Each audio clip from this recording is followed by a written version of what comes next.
Et bonjour à tous, bienvenue sur le Mug Now Tech. J'espère que vous allez bien aujourd'hui. On va parler d'Emmanuel Macron qui n'aime pas TikTok.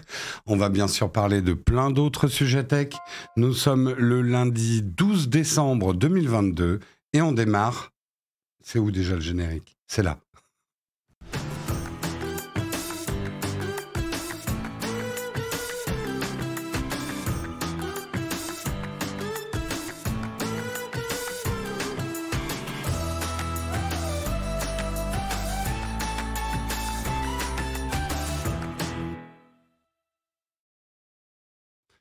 Bonjour à tous, j'espère que vous allez bien. J'ai l'impression de vous avoir quitté depuis une éternité alors que ça ne fait qu'une semaine.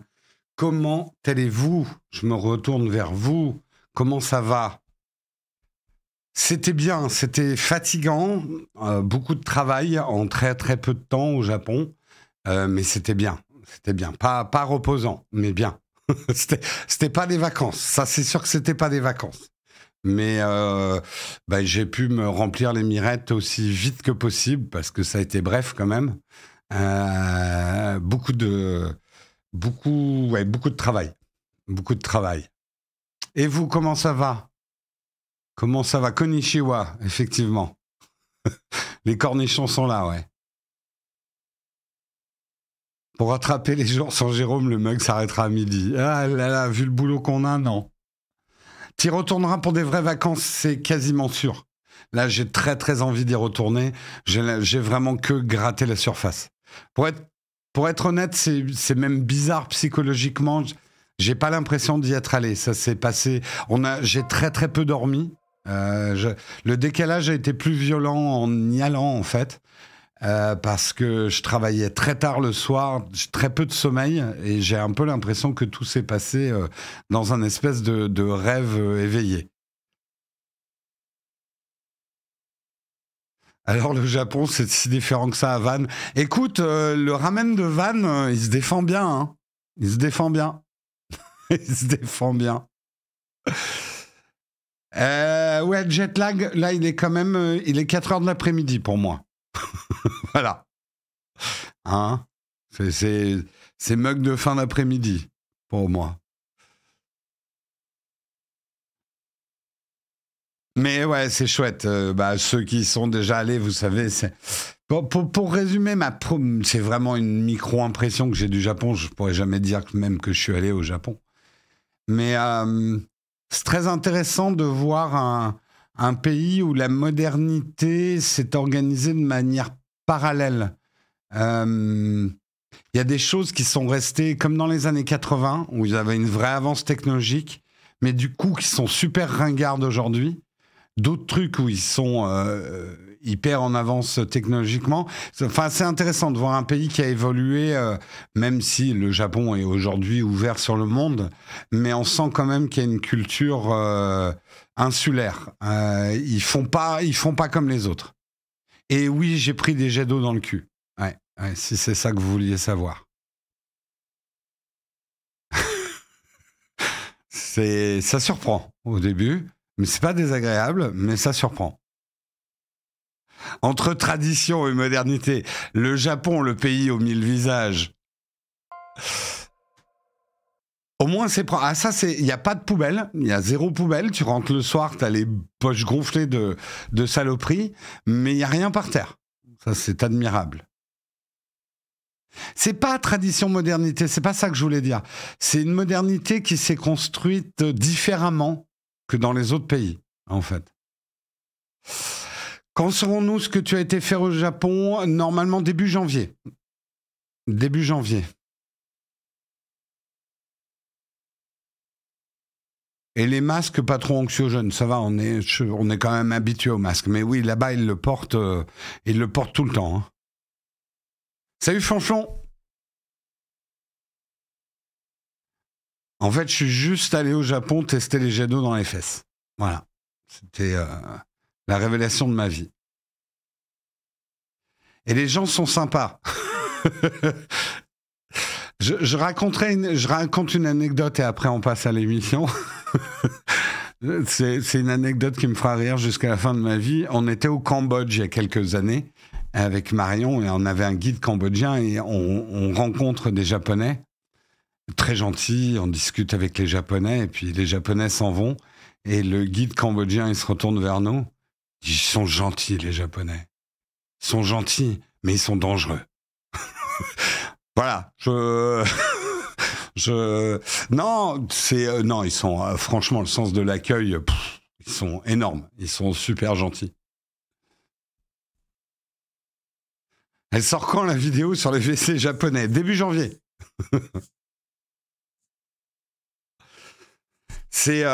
Oui, c'est un peuple extrêmement fier, qui a une tradition et qui est encore impérial, qui a eu des visées impérialistes à une époque. Je dirais pas qu'il en reste des traces, mais je pense oui, ils ont. Ça ressemble absolument à aucun autre pays d'Asie, hein, le Japon quand même. Non, je pense pas qu'il avait regardé trop d'animés. Je pense que les Japonais on déclenche la fascination en Asie, mais l'histoire moderne a laissé des traces quand même. Hein. Le Japon fait encore peur. Je pense que c'est surtout ça, ouais. Bon, sur ce, hein, on a quand même une émission à faire. On n'est pas là, on n'est pas une chaîne de travel non plus, hein. On a une chaîne de tech, la bonne, la dure.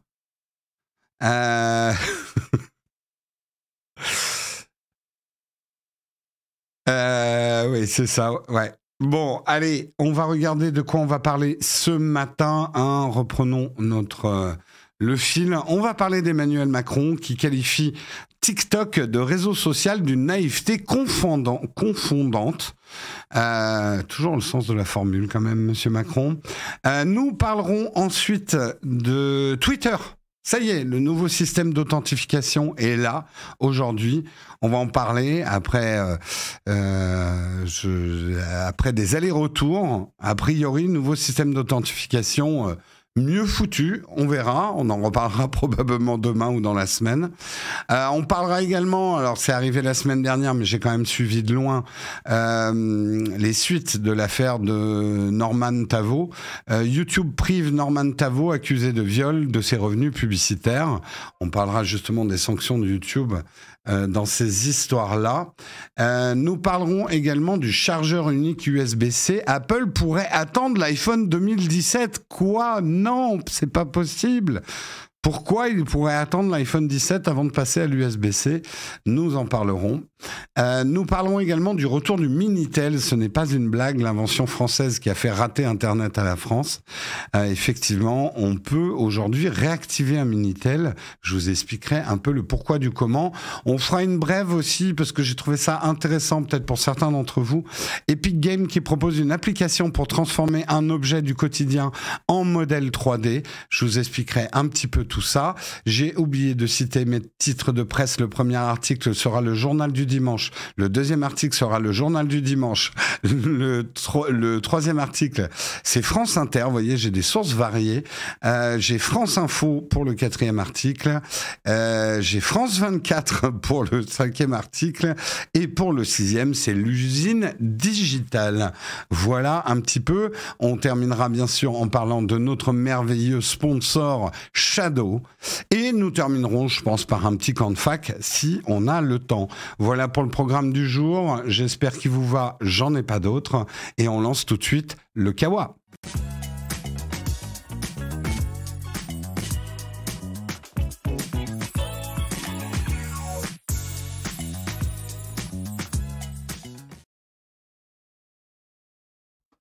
Le Kawa est lancé, j'en profite pour remercier TechWheels pour son 10e mois d'abonnement, Only4Geeks67 pour son 6e mois d'abonnement, JCDCDM pour ton 12e mois d'abonnement, merci Quern également pour ton Prime, merci Romuald75 pour ton 20e mois d'abonnement entier presque, merci Artragis pour ton 12e mois d'abonnement, merci Caro CCB pour ton 5e mois d'abonnement.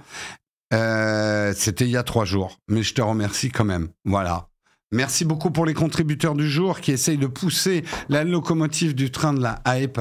Allez-vous les aider ? À vous de répondre. En attendant, on passe au premier article. On va parler effectivement d'Emmanuel Macron et de TikTok. Qu'est-ce qu'il a à dire là-dessus ? Il qualifie le réseau social d'une naïveté confondante. Emmanuel Macron n'est pas un grand fan de TikTok et l'a fait savoir. Présent jeudi à Fontaine-le-Comte, près de Poitiers dans la Vienne, pour une rencontre avec les professionnels de la santé mentale des jeunes, le chef de l'État a jugé que le réseau social chinois, donc TikTok, était le premier perturbateur psychologique chez les enfants et les adolescents, alors que TikTok est devenu le réseau le plus téléchargé dans le monde en 2021. Ce réseau est d'une naïveté confondante. Ils ont 10 000 types très bien formés qui poussent les contenus. Ils savent très bien ce que vous aimez, poussent des choses hyper bien foutues et sont beaucoup plus innovants que les Américains, a-t-il estimé, jugeant que derrière, il y a une vraie addiction des jeunes. Pourtant, détenteur d'un compte, oui, parce qu'Emmanuel Macron a énormément d'abonnés sur TikTok et se sert beaucoup de TikTok, Emmanuel Macron a défendu, lui, y poster des vidéos pédagogiques pour lutter contre le harcèlement scolaire, sensibiliser à l'autisme ou la santé. Le président de la République reproche au réseau social fondé par Jiang Qiming de faire la propagande de l'État chinois. Je vous défie de trouver un contenu sur ce qu'il se passe au Yingqiang, j'écorche, je sais pas, voilà, ou autre, a dénoncé Emmanuel Macron en référence à la répression et au travail forcé des Ouïghours dans la province du nord-est de la Chine. C'est là où vous avez de la propagande russe cachée, a-t-il ajouté sans plus de précision. Article concis, vaste sujet, TikTok, entre tradition et modernité, non, TikTok, les défauts de TikTok, quelque part, bon, on peut ne pas aimer Emmanuel Macron, mais séparons un peu le personnage de l'œuvre. Il a un peu résumé TikTok et sans faire le vieux con, vous savez ce que je pense de TikTok. TikTok est un réseau fascinant par sa performance. TikTok a l'algorithme le plus affûté du web. Il sait exactement ce que vous aimez regarder. Il s'affine toutes les secondes. Chaque fois que vous le consultez, il va être de plus en plus performant tous les jours. Là où les autres algos vont déterminer votre profiling petit à petit et avoir des hésitations, vous proposer des vidéos ou du contenu, TikTok est d'une... Enfin, leur algo est vraiment ciselé pour vous faire accrocher à TikTok et ne pas vous lâcher. J'ai vécu les 2 heures de scroll ininterrompu de TikTok sans me rendre compte du temps qui passe, avec cette impression désagréable d'avoir perdu mon temps, mais en même temps, j'ai appris plein de choses. TikTok, c'est pas que des petites danses et tout ça, ça c'est une caricature de TikTok quand on le pratique pas. TikTok, il y a plein de bonnes choses aussi sur TikTok. Mais c'est très court, rien n'est vraiment approfondi. Parfois, on aimerait en savoir plus. C'est basé effectivement sur un espèce de scroll ininterrompu. Ouais, c'est du crack, c'est du réseau social, dur.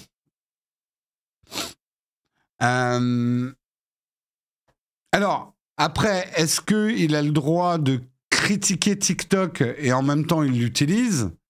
Oui, je pense fondamentalement qu'on a le droit de critiquer un réseau, d'avoir une vision d'un réseau et de l'exploiter quand même.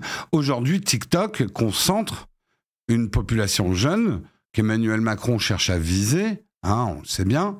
Bien évidemment qu'il va utiliser le canal où sont les jeunes. Après, le type de message qu'il diffuse sur TikTok, on ne voit pas Emmanuel Macron faire des petites danses. Là, je caricature, putain, ça fait vraiment vieux con de dire ça. Non, mais il ne fait pas des recettes de cuisine pour plaire aux jeunes. Il essaye de passer son message politique.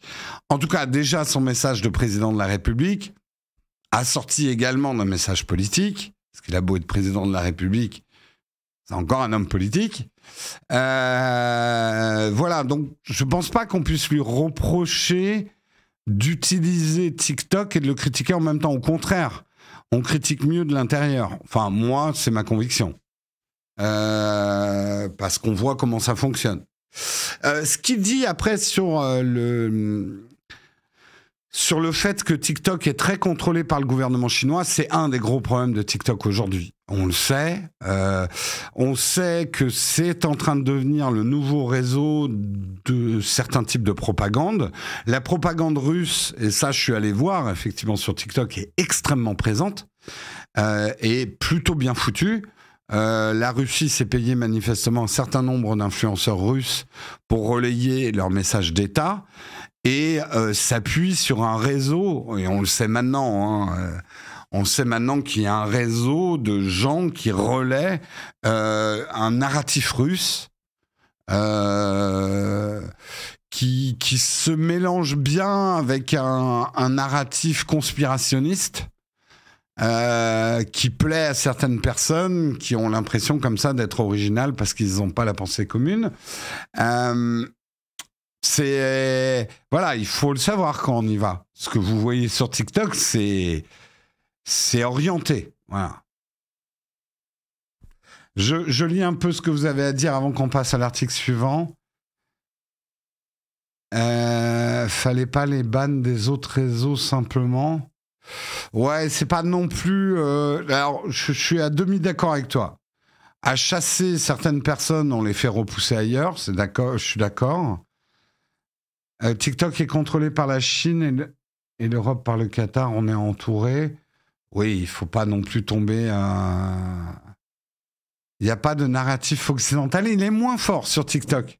Le narratif ukrainien, par exemple, le narratif ukrainien est moins fort sur TikTok. Enfin, je trouve, de ce que j'ai vu. C'est plus le narratif russe qu'on y trouve. Et effectivement, ce qu'il dit sur la Chine, et on le sait, moi j'ai lu un article là-dessus, la Chine a embauché tout un tas d'influenceurs chinois pour présenter toute la région et la culture ouïghour sous un certain aspect, avec un certain regard. Donc il faut juste être vigilant par rapport à ce qu'on regarde. Je remonte un peu dans vos réactions. Oui, après, il y a le problème des données de TikTok, la vidéo de Defend Intelligence. Effectivement, si leur algorithme est aussi puissant, c'est que la collecte de données est ultra puissante. Faut vigiler. Exactement, tu as résumé les choses, Nali, Eric. Tout à fait, tout à fait. Bon, on aura d'autres occasions, mais moi, et ça n'a rien de politique, mais je trouve ça bien que le président de la République, on n'en est pas à bannir TikTok, on n'en est pas encore là, mais un minimum de vigilance sur ce qu'on fait par rapport à TikTok. C'est pas un site associatif à but non lucratif, TikTok.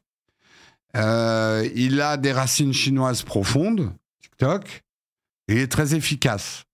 À partir de là, ça ne veut pas dire qu'il faut le boycotter, ça ne veut pas dire qu'il ne faut pas l'utiliser, mais ça peut valoir le coup, notamment ceux d'entre vous qui ont des enfants, d'avoir une discussion autour de ça. Je sais que c'est pas toujours facile d'avoir des discussions avec les enfants, mais ça peut être bien qu'ils soient informés sur ce qu'ils font. Voilà.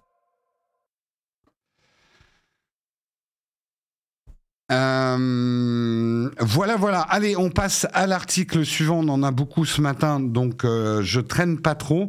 On va parler de Twitter et du nouveau système d'authentification qui se met en place dès aujourd'hui. L'authentification payante arrive dès lundi sur le réseau social Twitter, donc on est lundi.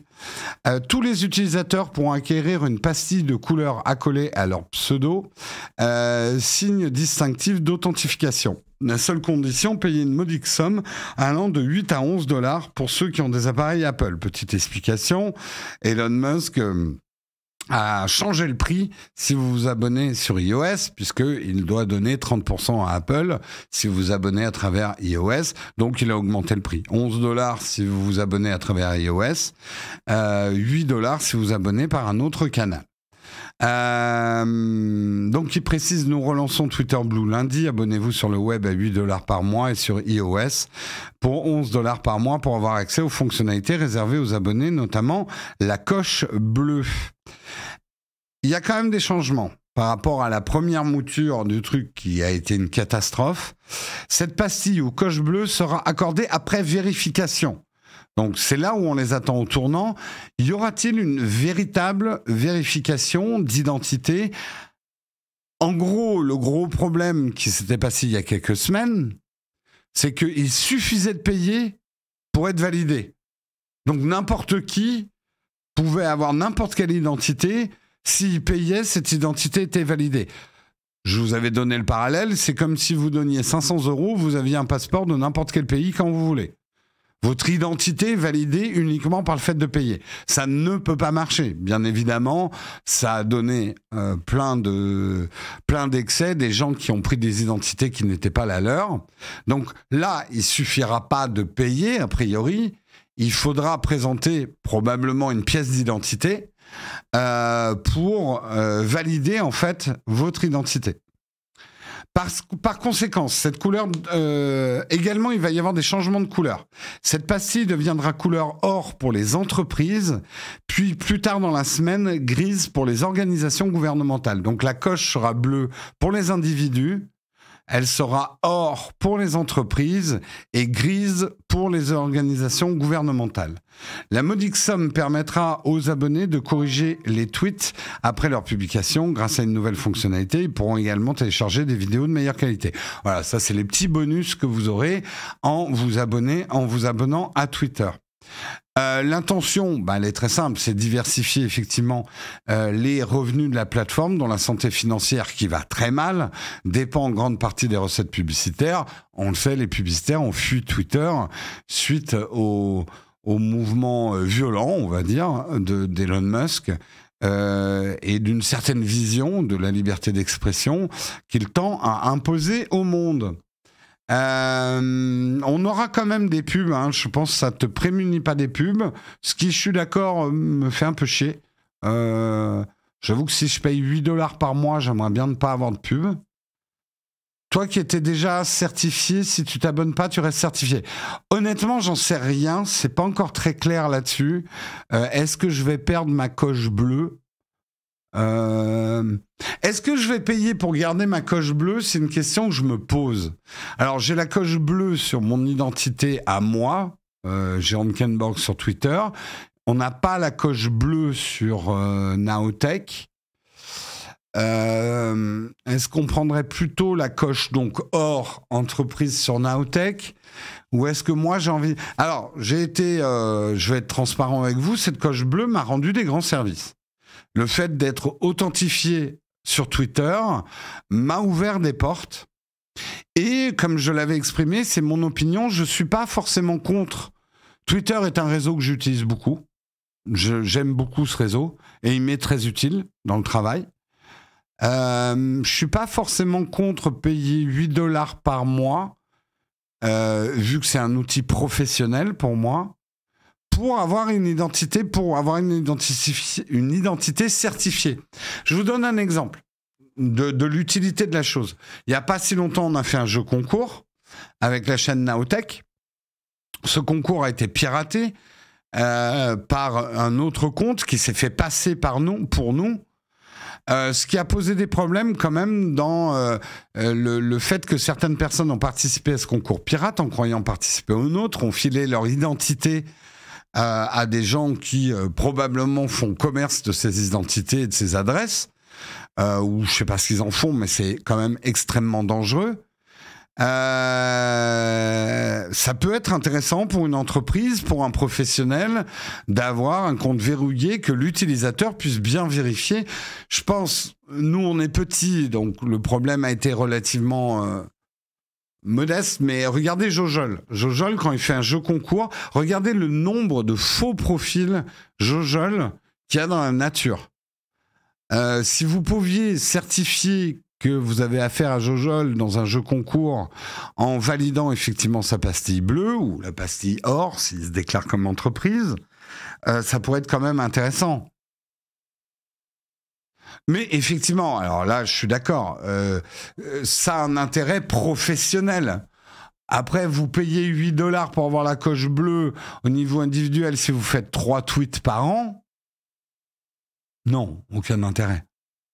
Aucun intérêt.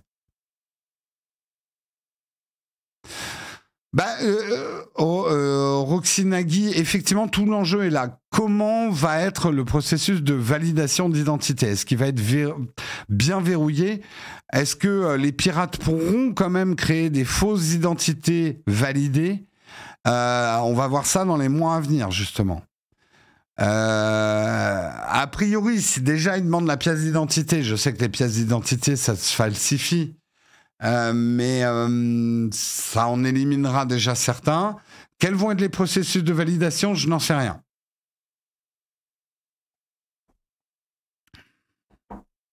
La certification filtre les DM. Oui, je crois qu'il y a un truc comme ça. T'as raison, Addict. Justement, je pense que les gens qui disent « Oh, Twitter va devenir payant ». Non, Twitter devient pro pour les professionnels. Mais ça ne veut pas dire que vous êtes obligé de payer 8 dollars pour l'utiliser.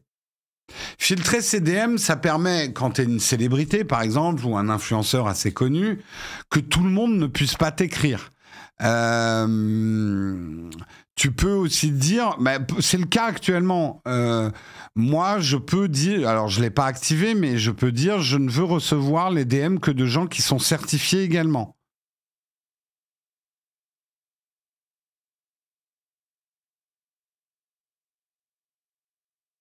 Je crois qu'il est vain de penser que payer empêchera de se faire pirater. C'est pas ça que je dis, Bobo le maladroit. Justement, je dis tout le contraire. Ça, je suis d'accord avec toi. Le simple fait de payer n'empêchait pas le piratage, on l'a bien vu.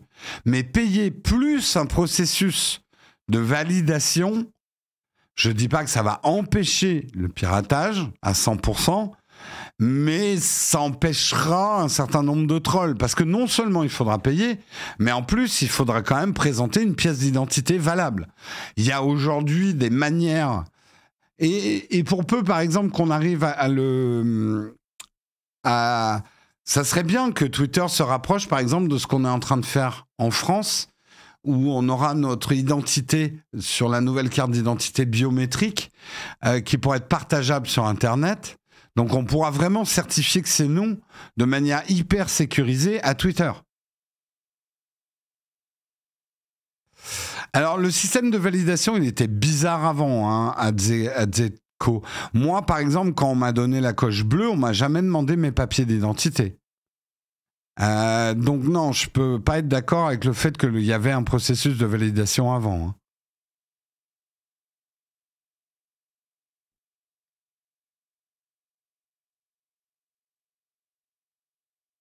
Il était vraiment pas... Alors c'est fou parce que l'ancien système de blue check semblait être très bien rodé. Je suis pas du tout d'accord avec ça. Il était très critiqué, l'ancien système de validation, justement parce que les règles étaient vraiment pas claires. Donc je suis pas d'accord avec ça. Amener de l'argent que n'importe qui peut donner, c'est vraiment créer des problèmes. Justement, c'est pas le nouveau système. Non seulement il faudra payer, mais il faudra montrer patte blanche en fait.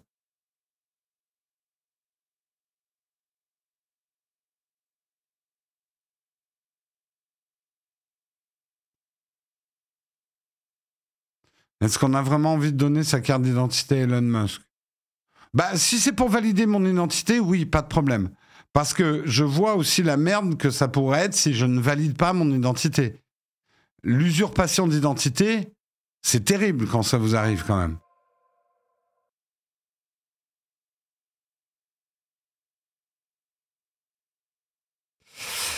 Je sais que c'est très à la mode de critiquer tout ce que fait Elon Musk et que ça fait du tâtonnement. Je suis absolument pas d'accord avec ces méthodes. Néanmoins, la validation payante pour les professionnels n'est, à mon avis, pas une mauvaise idée. Tout dépend comment c'est fait.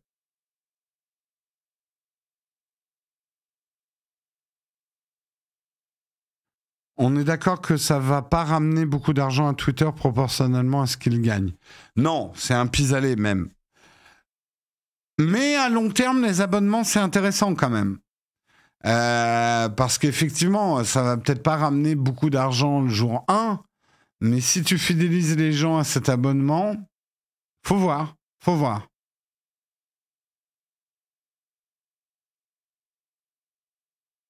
Mais effectivement, soyons bien d'accord une chose, la validation n'est pas du tout faite pour les particuliers, mais les particuliers n'ont pas besoin d'avoir un profil validé. À moins qu'ils aient envie de se faire plaisir, ou une crise d'ego, ou vouloir paraître plus important qu'ils ne le sont, et certains le feront. Et très bien pour Twitter, hein, ça leur fera de l'argent. Mais globalement, vous n'avez absolument pas besoin de payer 8 € pour utiliser Twitter. Hein.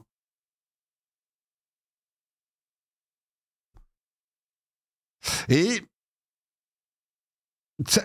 réfléchissez aussi au bon côté de la chose. On a beaucoup de problèmes avec des fake news et la non-responsabilité des gens cachés derrière leur anonymat. Si déjà on peut avoir, allez, à 95% des profils un peu, bien sûr, il y aura du piratage, il y aura des faux comptes, il y aura des trucs. Mais à mon avis, ça va quand même limiter. Et à ce moment-là, si vous êtes dans le ras-le-bol de la fake news et des trolls de Twitter, j'espère qu'ils implémenteront, par exemple, une fonction « Je ne veux suivre que des profils validés. Que des gens qui sont responsabilisés par rapport à ce qu'ils disent. » Parce que c'est ça le bon côté. Une fois que ton identité est validée, on sait que c'est vraiment toi. Par exemple, moi, je ne pourrais pas me permettre de dire n'importe quelle connerie sur Twitter, en tout cas sur ce compte-là, qui a de la visibilité. Aujourd'hui, j'ai 20 000 personnes qui me suivent sur Twitter, qui a une certaine visibilité. Ça me donne aussi une responsabilité, vu que c'est vraiment validé à mon nom. Donc, c'est pas inintéressant.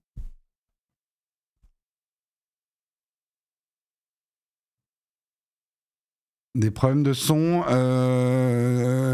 La modération dans l'oreillette, dites-moi s'il y a un problème de son, mais sinon, c'est peut-être que toi, hein, Sébastien. Et dans le chat, ne parlez pas des problèmes de son. On me le dit dans l'oreillette. Pas la peine de commenter là-dessus.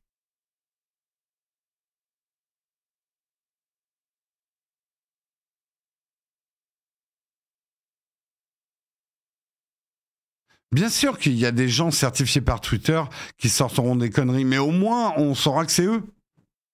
Voilà. On verra. De toute façon, il y a un moment, la seule chose où Elon Musk a raison, c'est qu'il faut faire des choses. Et je suis plutôt en accord que le système de validation, de certification, devait évoluer.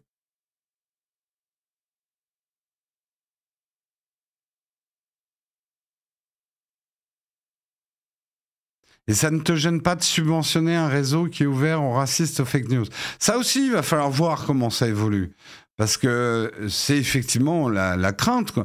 Alors, je vais être clair, moi, il est fort probable que je paye pas tout de suite. Hein. Moi, j'attends de voir un petit peu comment ça va se passer tout ça. Je m'en fous un peu de perdre ma validation tout de suite. Je veux voir comment Twitter évolue, bien évidemment. Mais résumer Twitter à dire que c'est uniquement un réseau de racistes et de fake news, c'est, pour moi, en tout cas, une courte vision de Twitter. Je suis pas en train de dire que le problème n'existe pas sur Twitter, mais Twitter ne peut pas être résumé à ça.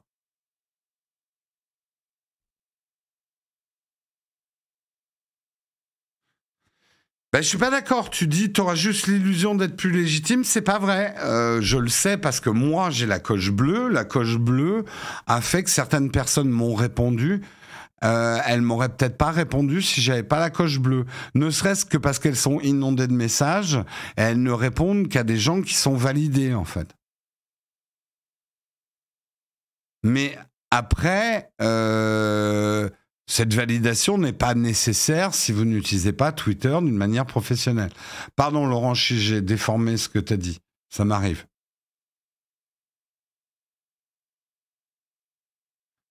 La certification n'engage pas la véracité des discours, juste certifier la personne qui le dit. Oui, j'ai pas dit que... Attendez. Ah voilà, à quoi ça va servir un compte vérifié. Me faites pas dire ce que j'ai pas dit. J'ai pas dit qu'une personne vérifiée donnera que des vraies news, mais au moins une personne vérifiée qui propage des fake news, on saura que c'est lui. Il peut pas se réfugier derrière son petit doigt en disant « Ah, j'ai été piraté » ou « C'est pas moi qui ai dit ça ». Donc ça engendre une certaine responsabilité de la personne qui a fait valider son compte. On sait qui c'est derrière, en fait.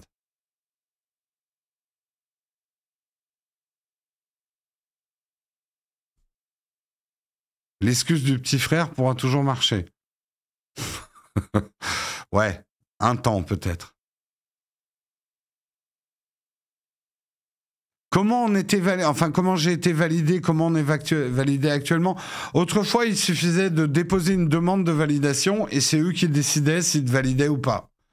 Tu vois, le process, c'était vraiment pas clair. Je sais pas pourquoi ils m'ont validé, moi. Très honnêtement, je l'ai eu quoi? Je l'ai eu, je crois, je l'ai eu assez tôt, hein, la validation, la coche bleue. Et je sais pas pourquoi ils me l'ont donné. Je l'avais demandé par curiosité un peu intellectuelle, je l'avais demandé pour moi et pour Nowtech. Ils ne l'ont pas filé à Nowtech, mais moi, ils me l'ont filé.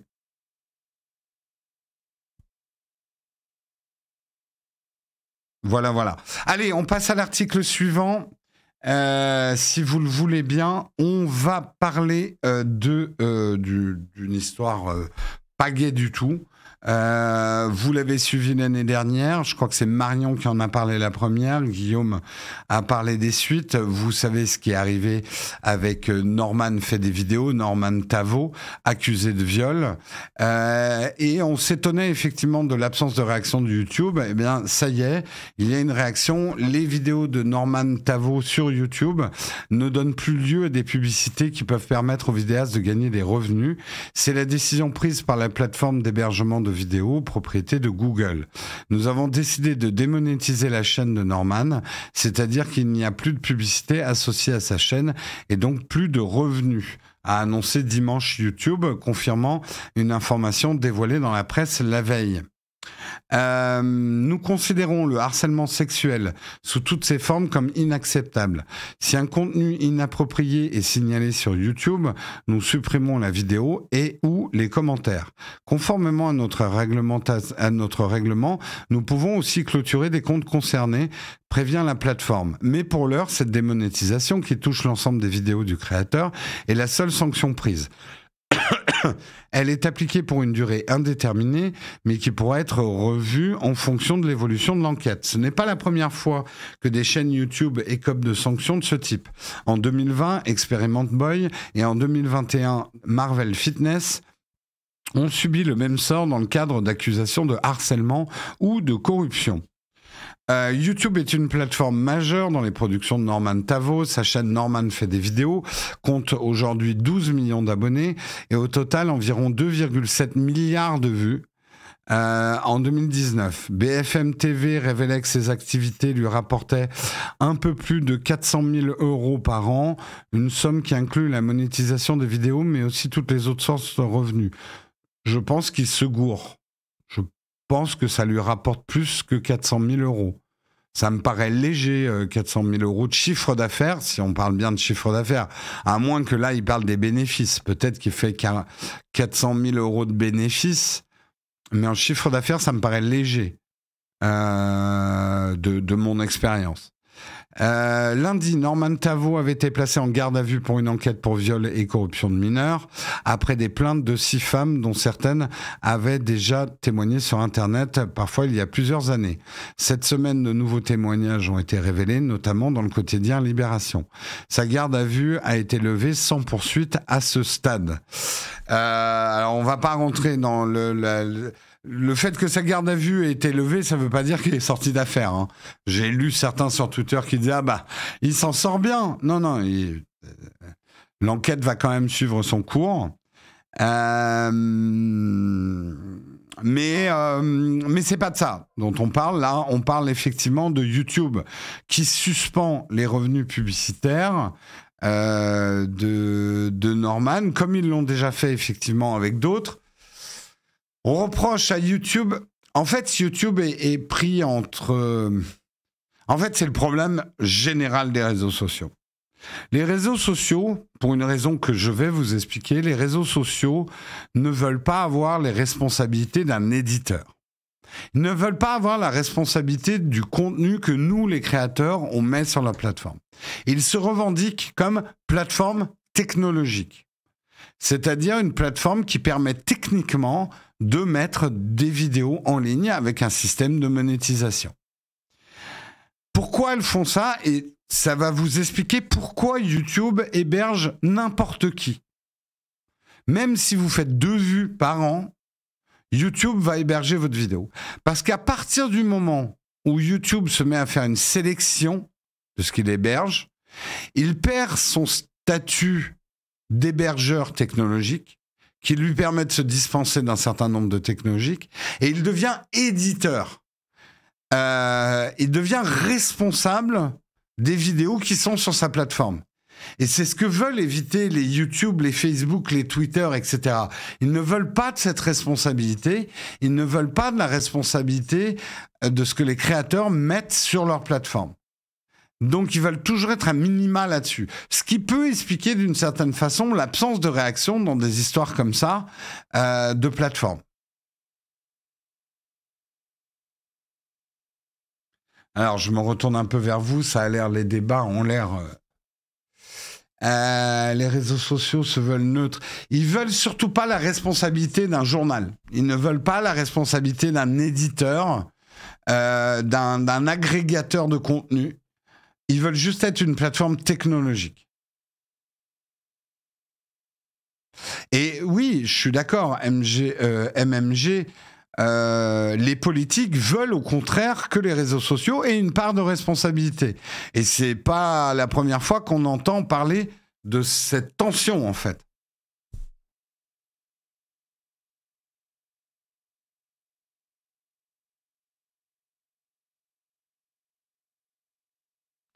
Alors, c'est un peu plus compliqué que ça. Darkamine, tu dis YouTube peut financer des pédophiles et des terroristes. Non, on voit qu'ils réagissent quand même. Ils peuvent démonétiser, interdire des chaînes qui ne correspondent pas à leur règlement. Et du contenu incitant à la haine ou du contenu pédophile ne passera pas s'il est découvert. Donc ça, c'est un autre problème. Non, il y a quand même un règlement de ce que tu peux publier avant. Mais ce qu'il faut bien comprendre, c'est qu'ils veulent que s'il y a un problème de justice envers un terroriste ou un pédophile, que YouTube ne soit pas pris dans la boucle. Tu vois, ils ne veulent pas avoir la responsabilité des gens qui publient. C'est une nuance subtile mais hyper importante. Et ce qui vous fait expliquer que 99% des vidéos qui sont hébergées sur YouTube ne leur font perdre de l'argent. Mais ils préfèrent perdre de l'argent sur ces 95% des vidéos, ils préfèrent perdre de l'argent sur ces vidéos qui font très peu de vues. Ça leur permet de garder un statut d'hébergeur général de vidéos.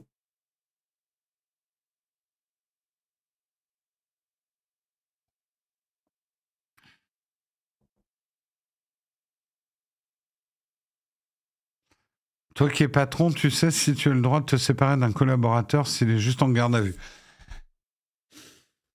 Là, vous allez me dire présomption d'innocence.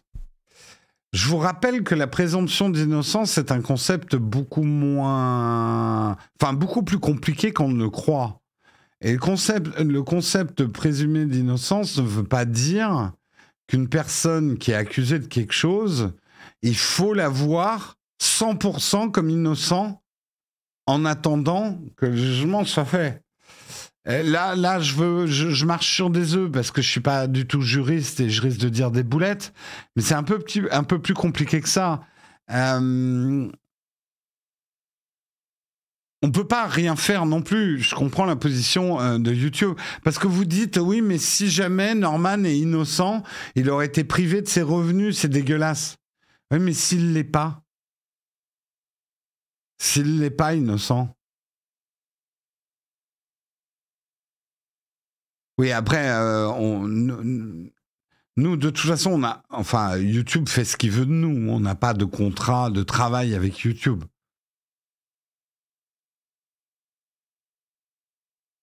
Tu pensais pas à la présomption d'innocence, mais à la sanction justifiée, plus de l'égalité d'une sanction sans raison judiciaire. Là, il faudrait que des juristes parlent. Est-ce que tu as le droit alors, considérons que Norman est un freelance.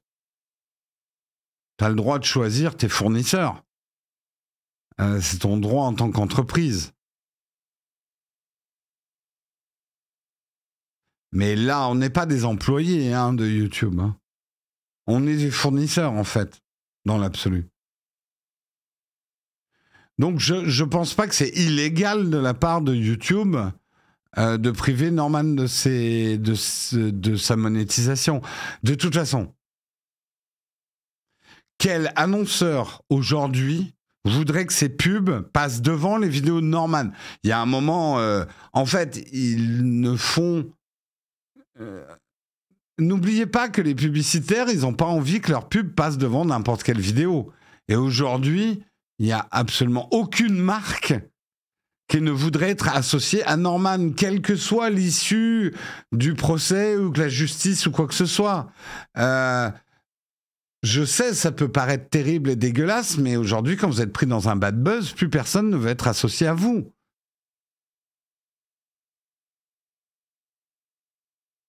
Webedia s'est séparé aussi de Norman, comme nous le rappelle MMG.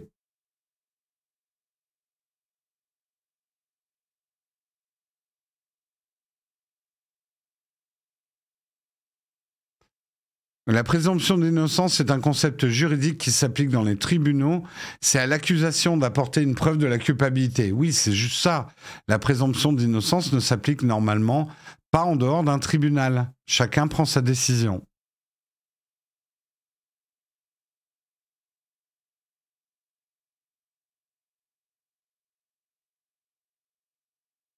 Quand je dis c'est un truc terrible et dégueulasse, là je parle Torp. Si quelqu'un est pris à tort dans un bad buzz, et je suis pas en train de dire qu'il est à tort, Norman, écoutez bien ce que je dis, mais ça peut exister, effectivement, que quelqu'un soit pris dans un bad buzz. Bah, quand effectivement ton travail c'est de vivre de la publicité, tu deviens, à tort ou à raison, justement, toxique pour la publicité, et plus personne ne voudra s'associer à toi. Ouais. Je sais pas quoi vous dire. La vie est injuste. Enfin, pour les innocents, oui, des innocents sont parfois subissent des injustices. Je sais pas quoi vous dire d'autre. Mais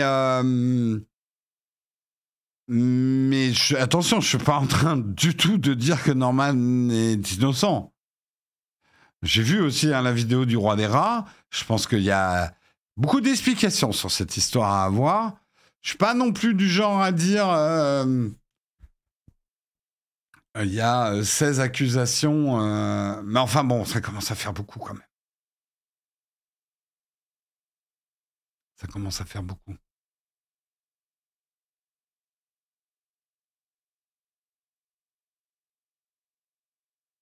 YouTube ne peut pas forcer les marques à ne plus sponsoriser les vidéos de Norman. Ça dépend des marques. En fait, c'est pas comme ça que ça marche, Fabrice. Je vous avais déjà expliqué le système publicitaire sur YouTube. Les marques ont un certain nombre de mots-clés et des mots-clés auxquels elles veulent être associées et des mots-clés qui, pour elles, ne veulent pas être associés. Je mettrais ma main à couper que dès les premières histoires, et même d'une manière générale, il devait y avoir une grosse érosion dans les revenus publicitaires de Norman.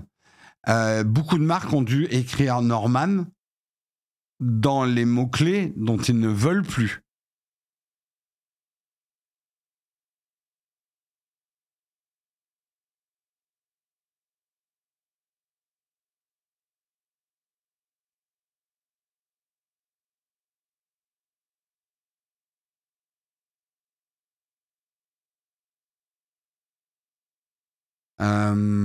Qu'est-ce que vous racontez de la vapeur sortir de la bouche?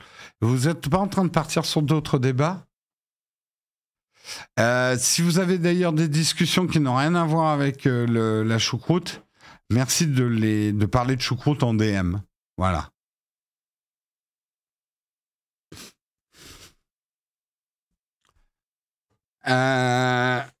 Sale temps pour les sapins de Noël, cette espèce.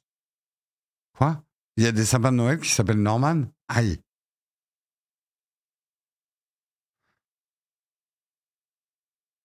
C'est pas parce qu'il y a quand même juridiquement encore de ces... C'est la fin de sa carrière, selon toi? Oui. Je pense que oui.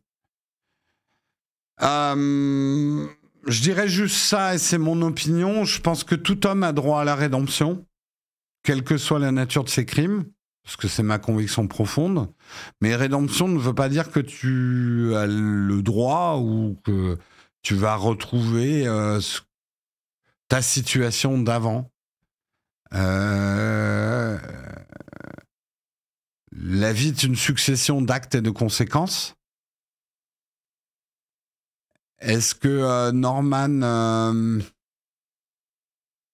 dans le cas où il est reconnu coupable, a droit à une rédemption une fois qu'il aura purgé sa peine? Oui, mais certainement pas en revenant sur la plateforme, en retrouvant son succès et quoi que ce soit. Ça, non. J'ai exactement le même raisonnement avec le chanteur de Noir Désir. Le faire revenir... Non, tu changes de métier dans ces cas-là. Tu te fais petit. Tu te fais petit. T'as droit à la vie, t'as droit à la rédemption, mais fais-toi petit, fais-toi oublier, quoi. Enfin, voilà, c'est une opinion très personnelle. Une fois que t'as purgé ta peine, hein, j'entends bien. Hein. Je suis pas en train de dire qu'il faut laisser les coupables faire ce qu'ils veulent et partir dans la nature. Mais une fois que t'as purgé ta peine, bah voilà, c'est le système judiciaire. Tu purges ta peine, t'as le droit de reprendre ta vie après avoir purgé ta peine, sauf si t'es en prison à vie. Ça veut pas dire que ça te donne le droit de revenir comme t'étais avant. Et dans le cas de choses comme ça, tu changes de vie. Ouais.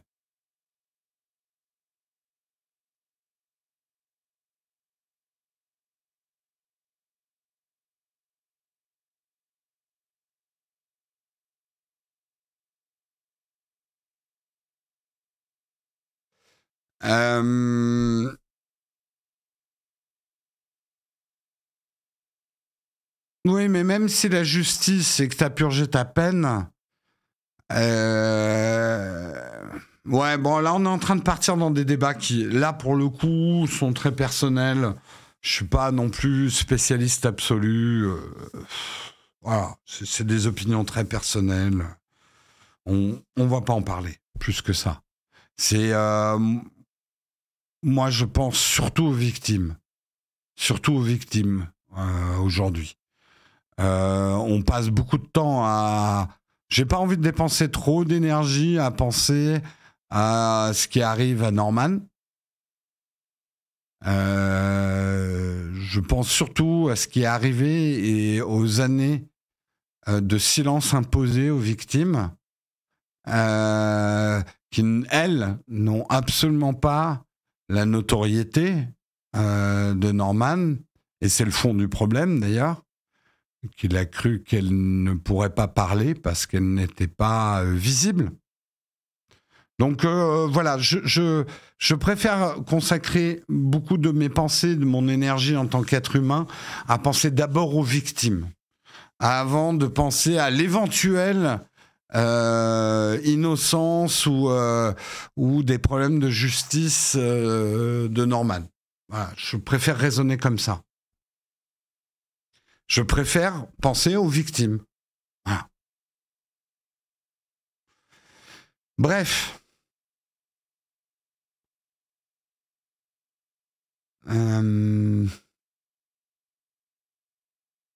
Le truc, c'est que vous êtes plus attiré à vous poser des questions sur Norman parce que vous le connaissez et que les victimes sont invisibilisées comme d'habitude. Mais voilà.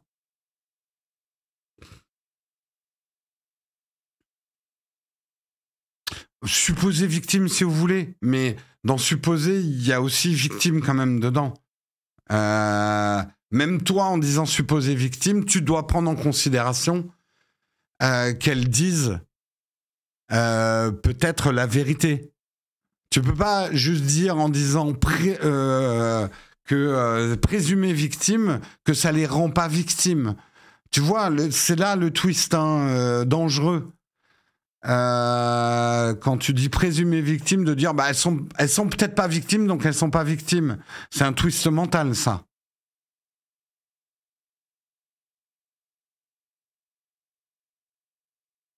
Oui, force modo, je sais que ce genre de sujet n'est pas facile pour la modération. Donc, on va passer à un autre sujet. Hein. Je vous propose qu'on passe à un autre sujet. Je pense qu'on aura de toute façon d'autres histoires dans ce genre, hélas. Hélas. Allez, on va parler du chargeur unique USB-C. Apple pourrait attendre l'iPhone 17. Quoi donc? On nous avait promis l'USB-C sur l'iPhone 15. Jérôme l'avait dit dans Nowtech. Nous ment-il? J'en sais rien, moi je fais des suppositions pour que vous cliquiez sur les vidéos. Je suis pas là pour vous dire la vérité non plus. Révélation! Scandale! C'est YouTuber Tech qui vous mentent pour qu'on clique sur les vidéos. Ils ne sont pas objectifs. Bah non. Jérôme est un menteur. Fake news. Mais non, mais on suppose des trucs. Vous croyez que Tim Cook, il nous appelle pour nous donner des news? Lui-même, il doit pas savoir, je suis sûr.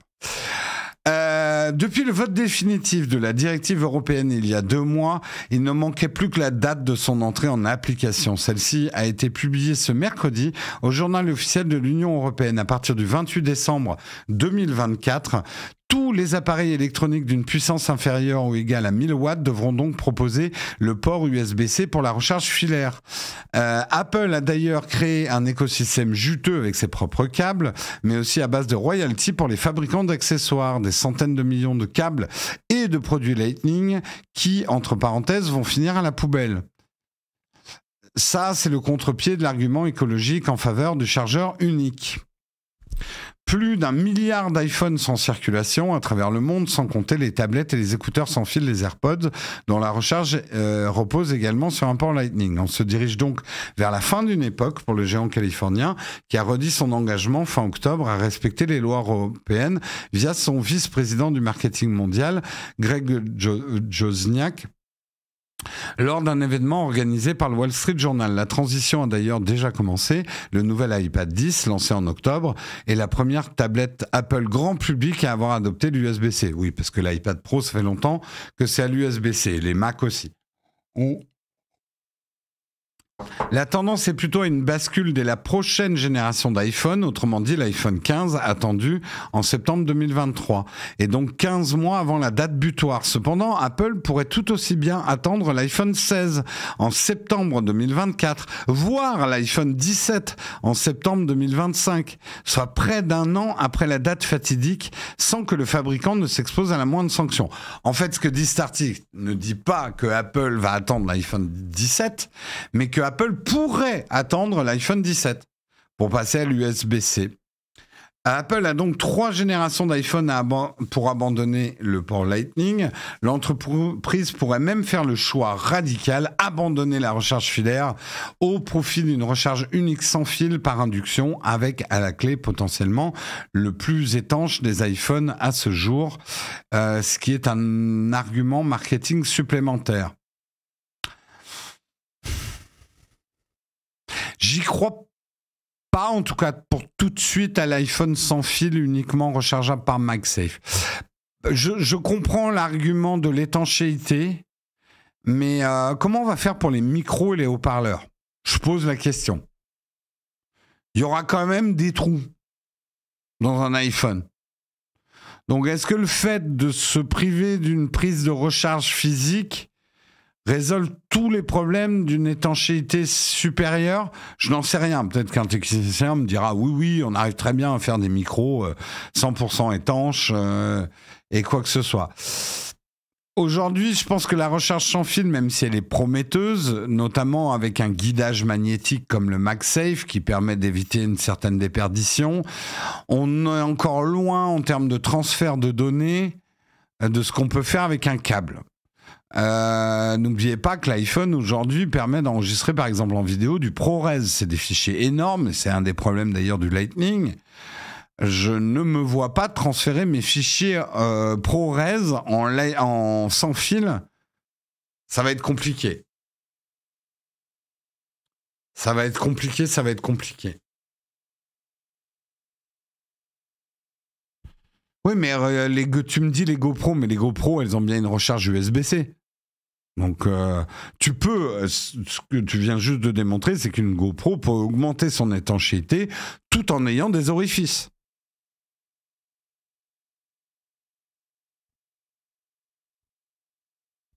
Tiroir SIM, ça, on peut s'en passer, on a les SIM.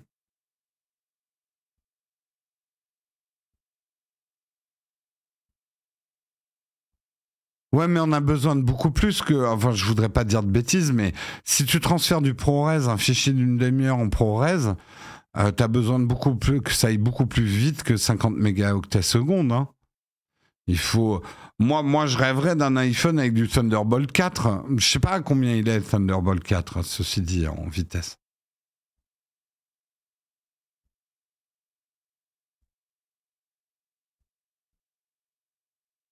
Le Wi-Fi 6, c'est plus rapide que le Lightning? Oui, mais est-ce que c'est plus rapide que du Thunderbolt, par exemple?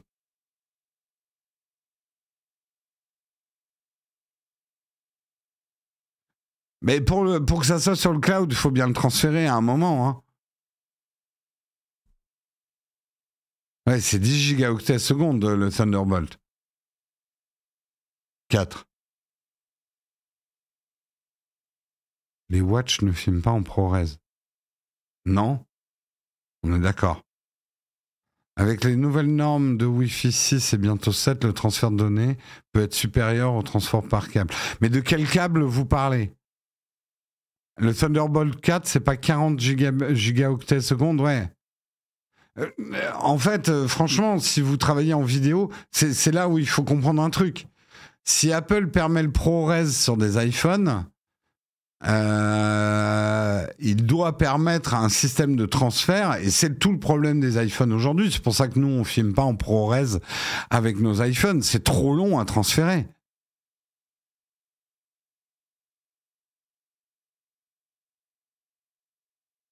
Bah, le Thunderbolt, on ne demande pas le Thunderbolt sur l'iPhone, je suis pas d'accord. À partir du moment où l'iPhone sera en USB-C, on peut très bien dire, par exemple, l'iPhone Pro, on peut mettre du Thunderbolt 4 dessus.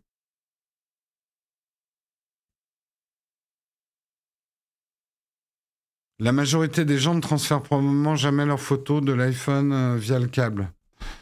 C'est pas faux, mais à ce moment-là, pourquoi Apple met du ProRes? Parce que la majorité des gens n'ont absolument pas besoin du ProRes, je peux te le garantir.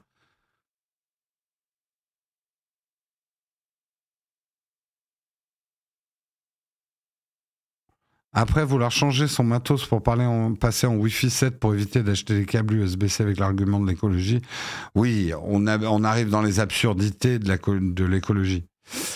C'est comme cette histoire de le Lightning va créer plein de pollution. Là, encore une fois, je m'adresse à Apple. Il y a une très belle opération à faire de récupération de câbles Lightning. Ça pourrait être un truc mondial. Vous ramenez vos câbles Lightning et vous avez une offre de réduction pour l'achat de câbles USB-C. Et ça, dans les 5 ans à venir, ça pourrait être une formidable opération de com d'Apple qui montrerait de ce qu'ils font après des câbles Lightning récupérés, comment ils refondent tout ce métal. Il y a une jolie OP à faire qui ferait venir en plus avec un système de renvoi pour ceux qui ne pourraient pas venir physiquement. Mais je pense que là, si Apple ne fait pas ça, il y a une opportunité gâchée d'une communication au niveau mondial, de récupération des câbles Lightning, d'une certaine responsabilisation et voilà, Apple, au lieu d'aller à reculons sur l'USB-C, embrasser le changement, même si vous est imposé, et dites, bah écoutez, voilà, on s'est fait plein d'argent avec le Lightning, Et ben maintenant, on prend une partie de cet argent qu'on a fait avec le Lightning pour faire une collecte mondiale de tous vos câbles Lightning. En contrepartie, bah, vous avez des bons d'achat, par exemple, pour acheter des câbles. Quelque chose comme ça, quoi. Ça me paraît pas déconnant. Ça me paraît pas déconnant. Et je pense que ça serait une super OP de com.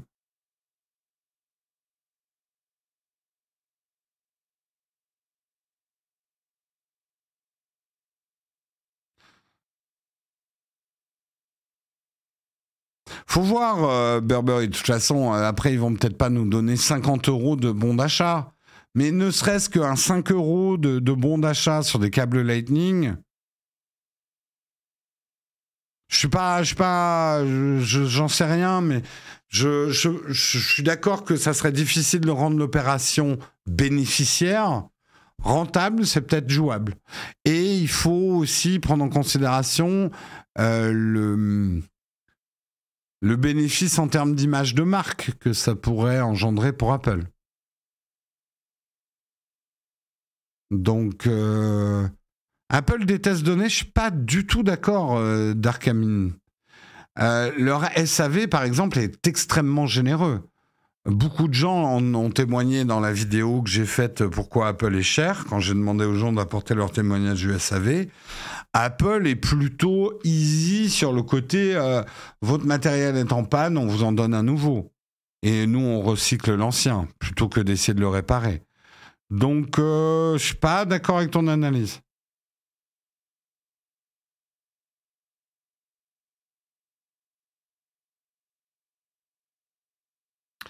Bah, alors, c'est pas l'expérience que t'en as eu, toi. Non, mais ça peut arriver aussi. Mais globalement, les gens ont une expérience très positive du SAV d'Apple. Et ils se font remplacer leurs AirPods, leurs iPhones très facilement. Hein. Donc, ne caricaturons pas Apple comme une marque radine parce que ils sont pas radins. Ils sont chers, mais ils sont pas radins. Je trouve, hein. Je trouve. Allez, sur ce, on passe à l'article suivant. Faut que j'accélère un petit peu. Le retour du Minitel. Et oui, le Minitel revient. L'invention française qui a fait rater Internet à la France. Pourquoi je parle comme une émission de télé ? Oui, il est possible de donner une seconde vie à votre bon vieux Minitel. Cécile Adam et Pascal Moïse, deux passionnés de télématique, accompagnés de l'ingénieur Olivier Mével, qui a déjà fait revivre une autre invention française, le lapin communicant Nabastag, que nous avons dans notre décor, mais que nous n'avons pas. Je sais qu'il y a une carte pour le remettre. Il est où ? Ah, il est là. Ah, vous le voyez pas ? Ah, mais il est de l'autre côté. Merde. Pourquoi vous le voyez pas ? Attendez. Ah, il est derrière le micro. Il est là. Mais nous, on l'a pas remis à jour. Il faudrait qu'on le fasse. Non, il est derrière mon épaule, en fait.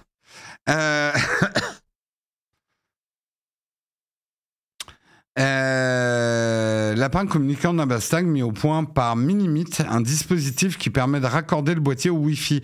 Oui, on n'a pas appris ce boîtier, il faudrait qu'on le fasse un jour.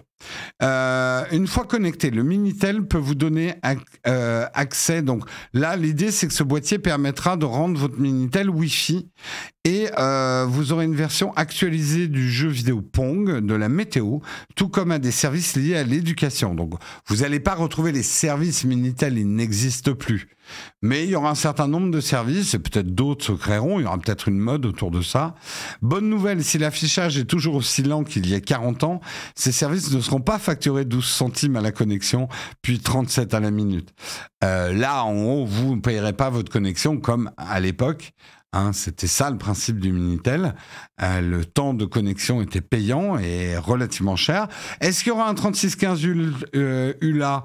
Non, mais il y aura un 3615 ELISA, un chatbot proposé dans ce Minitel connecté qui a été développé en 1964 par Joseph Weizenbaum du MIT. ELISA simule en effet une psychothérapeute rogérien dont la pratique consiste essentiellement à reformuler les mots prononcés par le patient. Donc voilà, pas exactement où là, hein, mais vous aurez des petits chatbots. On appelle Xavier Niel pour qu'il remette ses services, oui, tout à fait. Tout à fait, tout à fait. Replonger dans les choix industriels des années 70 nous rappelle un épisode narré par l'écrivain Éric Reynard dans son livre Comédie française. Le romancier qui a enquêté sur cette époque raconte comment un polytechnicien français, Louis Pouzin, a été, avec la mise au point du réseau Cyclade et de l'utilisation du datagramme, un pionnier de la communication par paquet. Ce système a été repris ensuite par les chercheurs américains Robert Kahn et Vinton Cerf pour créer le protocole TCP/IP, que vous connaissez bien, sur lequel fonctionne toujours Internet. Une piste dont les Américains ont bien mieux saisi le potentiel que la classe dirigeante française en mettant au point Internet quand la France se satisfaisait du Minitel, ce qui a conféré aux États-Unis la suprématie technologique dont ils bénéficient depuis ces 25 dernières années. En fait, là... c'est très intéressant, en fait, de prendre du recul par rapport à l'histoire. Le Minitel a été à la fois une bénédiction et une malédiction pour la France. Puisque le Minitel a permis à la fois à la France d'être dans les premiers pays au monde à avoir des services de communication grand public. Mais du coup, l'adoption d'Internet a été beaucoup plus lente en France puisqu'on avait déjà le Minitel, en fait. Donc, vous voyez en quoi ça a été une bénédiction, une malédiction. Ce qui était intelligent avec le Minitel, c'est que c'était à la fois intelligent et con. C'était intelligent parce que c'était rentable et profitable très vite, puisque les politiques ont décidé que les minutes de connexion au Minitel seraient payantes. Ce qui était d'ailleurs le cas d'Internet au tout début. Mais là, ce que l'État français avait fait de plutôt malin, c'est que c'était l'émetteur des informations qui recevait une partie de la rémunération directement. En gros, imaginez Internet aujourd'hui avec le système français du Minitel, on payerait pour chaque minute qu'on passe sur YouTube. Et les créateurs seraient payés à la vue, pas par la pub, mais par vous. Donc le Minitel pourrait fonctionner, enfin le Internet pourrait fonctionner sans pub. Mais il faudrait payer tout ce qu'on fait en fait. Là où les Américains ont été malins, c'est qu'ils ont presque inventé la fausse gratuité d'Internet. Internet accessible à tous, gratuitement, contre le modèle publicitaire. Vous voyez ce que je veux dire ? Donc, voyez ce que donnerait un monde sans publicité, dont certains rêvent. Bah, ça serait un monde où il faudrait payer, que vous, utilisateurs, payiez le moindre acte, la moindre minute passée à consommer ou à utiliser du contenu généré. Parce que rien ne se fait par pure générosité hors du cadre associatif. Et Internet ne peut pas être que de l'associatif.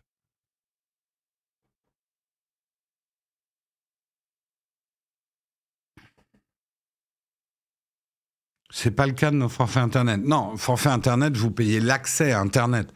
C'est quand même autre chose. Vous payez pas du tout le contenu avec vos forfaits Internet. Ça, c'est une confusion que j'ai déjà vue chez certaines personnes qui ont l'impression déjà de payer Internet. Non, vous payez votre accès à Internet.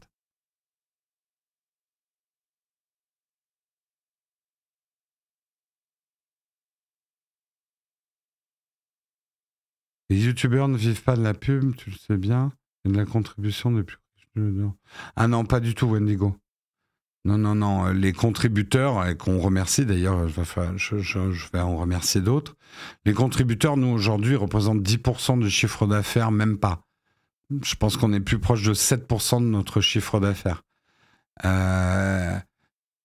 Les sponsors sont un revenu publicitaire. Les sponsors, aujourd'hui, c'est 70% de notre chiffre d'affaires. La pub YouTube doit être 5% de notre chiffre d'affaires, peut-être 7% aussi. Ouais, peut-être un peu plus. Allez, 10%. La pub direct YouTube, mais les sponsors, c'est de la pub aussi. C'est l'essentiel de notre revenu. Ah, c'est les sponsors, l'essentiel de notre revenu. Ça, oui, sans les sponsors, on est mort. Hein. On remercie beaucoup les contributeurs parce qu'ils nous permettent de dire merde à certains sponsors. Mais sans les sponsors, on est mort, nous. Enfin, on disparaît. C'est clair. Ah oui, non. D'ailleurs, j'en profite pour remercier quand même les contributeurs. Les contributeurs, vous nous apportez une liberté, mais vous n'assurez absolument pas la rentabilité de l'entreprise. De très loin. J'aimerais bien, dans l'absolu, dans un monde, ce serait un monde super, où on aurait assez de contributeurs pour vivre, embaucher, grossir, mais on en est très très loin. Ouais. Donc je remercie RiziBank21 pour son 5e mois d'abonnement, Buff de Malak pour ton 23e mois d'abonnement. À un mois. Merci Olivier Roussel pour ton 8e mois d'abonnement. Merci Papa Eiffel pour ton 5e mois d'abonnement. Merci Tobalito Twitch pour ton 22e mois d'abonnement. Presque. Merci Patitus 2000 pour ton 6e mois d'abonnement. Merci Vodka pour ton 25e mois d'abonnement. C'est plus de l'amour, c'est de la rage. Merci Pigaf pour ton 27e mois d'abonnement. C'est plus de l'amour, c'est de la rage. Merci Lunita TV pour ton 7e mois d'abonnement. Merci le bûcheron MTB pour ton 24e mois d'abonnement. C'est plus de l'amour, c'est de la rage. Tu viens de passer le cap des 2 ans d'abonnement. Merci Julien M pour ton 22e mois d'abonnement, presque. Tech Wheels pour ton 10e mois d'abonnement. Only for Geek 67 pour ton 6e mois d'abonnement. Et le reste, je crois que j'ai déjà lu. Merci beaucoup à vous, les contributeurs.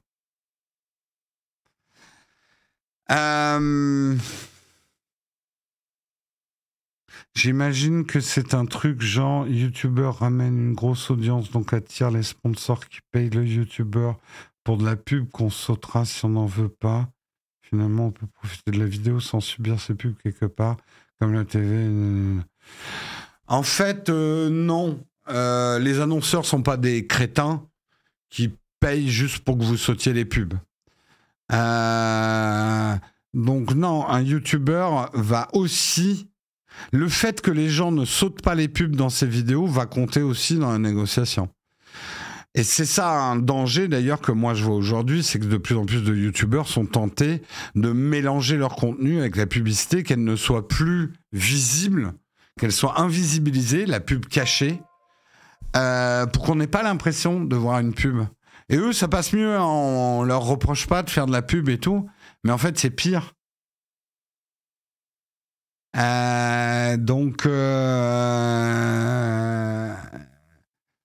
c'est compliqué. Et aujourd'hui, les annonceurs payent pas forcément des grosses audiences. Ils payent ce qu'on appelle des audiences qualifiées.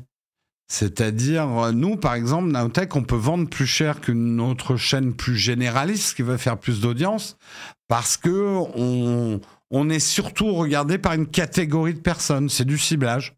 Voilà.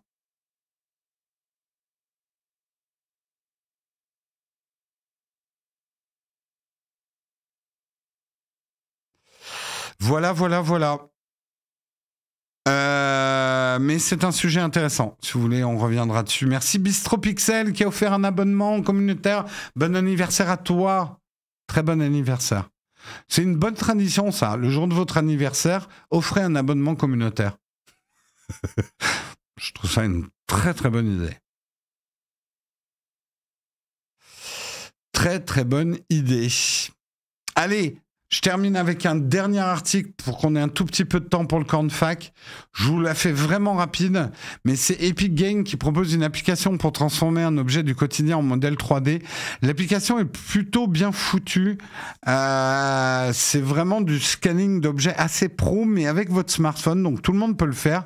Il faut savoir qu'il y aura une plateforme même pour vendre des objets que vous aurez scannés en 3D.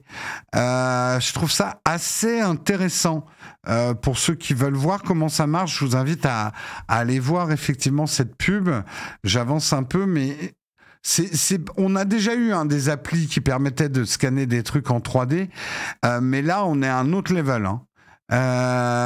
C'est quelque chose quand même de très très bien foutu qui va vous permettre d'avoir des scans de très haute précision et professionnels d'objets 3D permettant derrière de les vendre dans des bibliothèques ou de les proposer. Vous n'êtes pas obligé de les vendre non plus, vous pouvez les donner gratuitement et travailler pour la gloire, parce que c'est du travail quand même de scanner des objets, parce que ça prend du temps manifestement pour scanner un objet aussi précisément. Mais j'ai trouvé ça assez intéressant. Donc si ça vous tente, je vous conseille de télécharger l'application qui s'appelle, je le rappelle,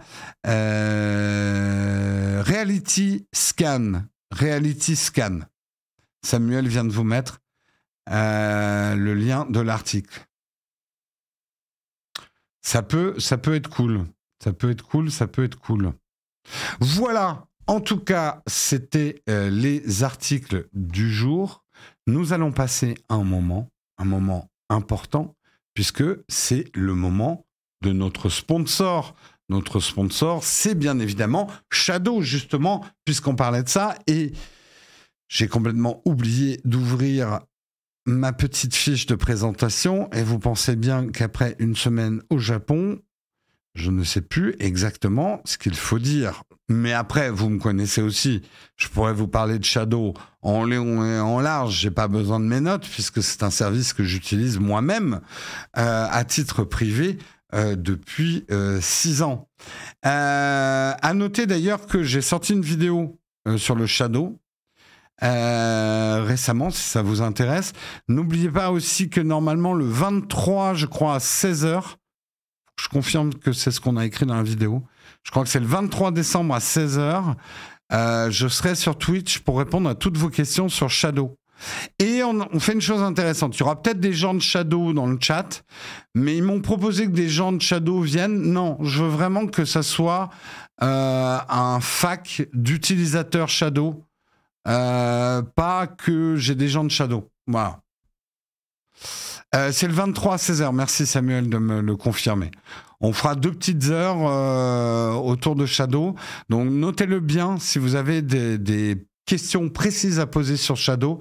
Je serai là pour y répondre. Mais nous, en attendant, c'est le moment de parler de notre sponsor Shadow. C'est le grand retour puisqu'ils nous ont sponsorisé pendant longtemps avant. Shadow, c'est un service de cloud computing. Tout ce qu'on peut faire avec un PC classique peut être fait avec un PC Shadow. Surfer, jouer, travailler, se distraire. Vous pouvez accéder à votre PC Shadow depuis n'importe quel appareil ou presque, avec n'importe quelle connexion Internet stable d'au moins 15 mégabits seconde. Vous pourrez utiliser ou jouer avec votre Shadow sur votre vieux PC, votre nouveau Mac, votre smartphone Android ou iOS, ou sur votre télé connectée, ou même sur un Raspberry Pi 4. Merci Samuel. Ouais. Sur un Raspberry Pi, oui, c'est la nouveauté qu'ils ont annoncé. Shadow, l'application Shadow est installable sur un Raspberry Pi 4. Au niveau jeu, la grande force de Shadow par rapport aux autres offres de cloud gaming, c'est que c'est un vrai PC complet. Vous pouvez faire autre chose que du jeu, mais aussi vous pouvez jouer avec des jeux modés, ce que vous ne pouvez pas faire avec une plateforme de gaming. Donc comparez ce qui est comparable. C'est compatible également avec tous les jeux, tous les marketplaces. Alors tous les jeux, non, puisqu'il y a certains jeux qui ont des mécanismes anti-triche qui n'acceptent pas les VM, c'est-à-dire les machines virtuelles, et in fine, Shadow est une machine virtuelle. Donc attention, par exemple, si vous jouez à Valorant, c'est votre jeu principal, Shadow PC ne sera pas fait pour vous. Mais il y en a finalement assez peu qui ne fonctionnent pas avec Shadow PC. Moi, par exemple, j'ai jamais eu un jeu. Il y a eu une époque où Overwatch était bloqué. Overwatch n'est plus du tout bloqué par.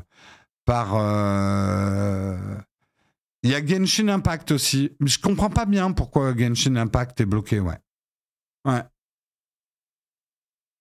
Après, je sais pas pour les autres. Demandez à Shadow, ils ont eu un listing des jeux qui ne passent pas. Après, il y en a, c'est résolu au bout d'un certain temps. Il y en a d'autres. Valorant, je sais qu'il y sera jamais. Valorant, c'est un jeu hautement compétitif et les risques par rapport aux machines virtuelles de triche sont trop importants. Donc, il y a très peu de probabilité que Valorant devienne jouable un jour. Genshin, c'est parce que chaque région a des patchs décalés. D'accord, ok.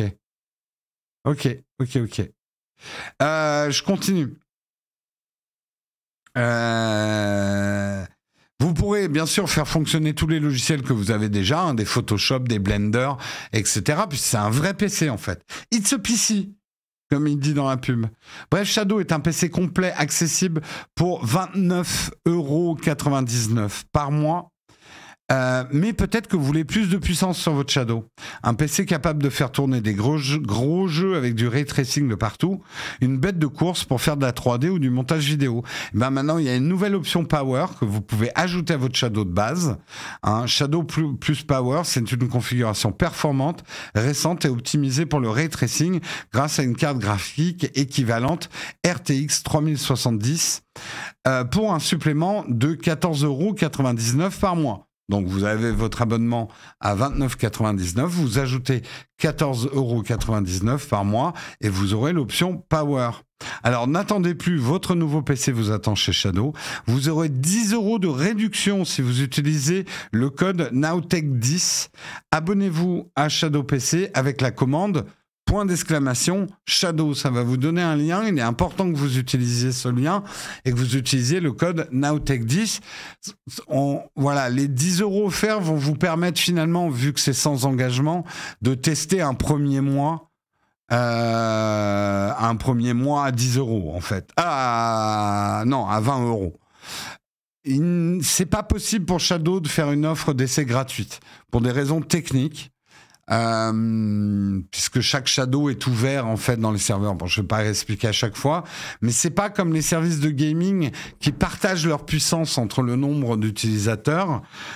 Shadow mobilise quand même les pièces d'un PC pour vous quand vous vous connectez. C'est ton PC, tu fais ce que tu veux. Tu as le droit de supprimer. Tu fais ce que tu veux. Ça fonctionne comme un PC normal. Il y a une ou deux restrictions qui sont pas comme un PC normal. Tu peux pas miner du Bitcoin sur un Shadow, par exemple. Je le conseille pas si tu as des calculs de rendering 3D très longs à faire, parce qu'il peut y avoir une limite de temps dans l'utilisation de ton Shadow si tu n'y touches plus. Pour laisser de la place aux autres, le Shadow, dans les périodes de grande influence, va se mettre en veille et donc se couper pour laisser la place à quelqu'un d'autre si tu n'y touches pas pendant 1 heure, quoi.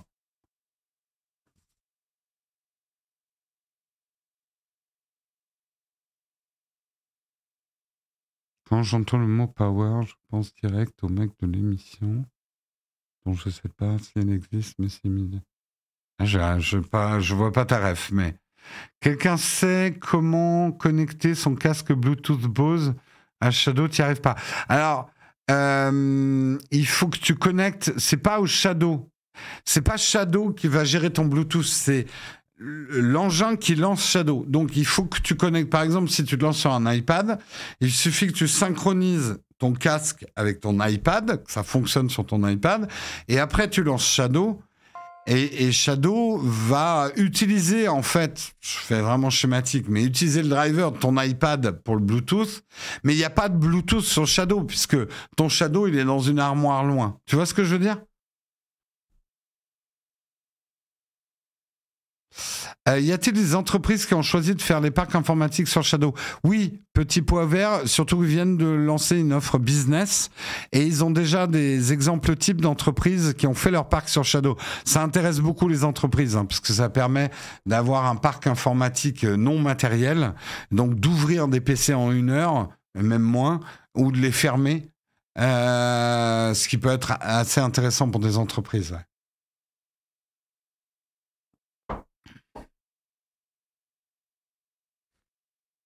Si je lance Stadia sur mon Shadow, ça explose? Non, ça marche. Ça marche. Moi, j'ai fait l'expérience. Avec Xbox, le truc de cloud gaming Xbox, et ça marche très bien. Ça marche très bien. C'est un peu absurde, mais ça marche très bien. Mais tu peux lancer effectivement du cloud avec Shadow. De quoi? De quoi? Du cloud avec Shadow. Nous avons... Putain, la buée dans les lunettes, on sent que c'est la froidure. Bonjour, comment ça va? Tiens, tu veux bien me faire un café chaud? Ouais, si tu veux. Et je fais un petit fac. Attends, je demande au chat s'ils veulent un café. Vous voulez un café? Qui veut un café? On fait un petit café. Je fais un sondage, qui veut un café? Un café caféiné ou un café décaféiné? Caféiné. Un vrai café. Tout le monde veut un café, hein, Guillaume. Donc, il faut... Attends, je te dis, on est précis. Il faut 678 cafés, s'il te plaît. C'est parti.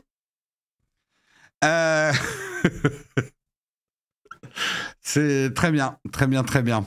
Voilà, en tout cas, nous, on remercie Shadow et effectivement de nous aider à vous proposer l'émission. Et je vous propose 10 petites minutes de camp de fac pour terminer. Si vous voulez, on peut parler un petit peu du Japon, mais pas trop. C'est là, les camps de fac, c'est aussi pour poser des questions sur la tech. C'est fait pour ça.